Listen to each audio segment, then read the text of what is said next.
শুভ দুপুর বন্ধুরা, সৌমিয়া ব্লগ চ্যানেলে তোমাদের সবাইকে অনেক অনেক ভালোবাসা।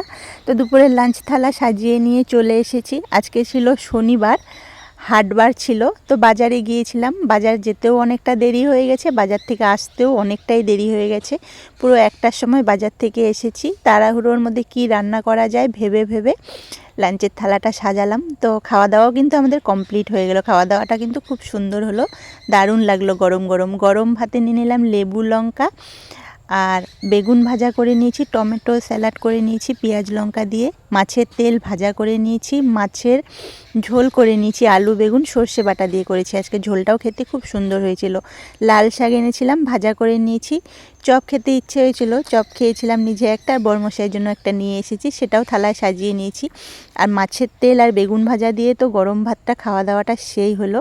আর মাঝে মধ্যে এরকম ভাজাভুজি দিয়েও খেতে কিন্তু খুব ভালো লাগে। তো আমার তো খাওয়া দাওয়া কমপ্লিট। তোমাদের কি লাঞ্চ কমপ্লিট?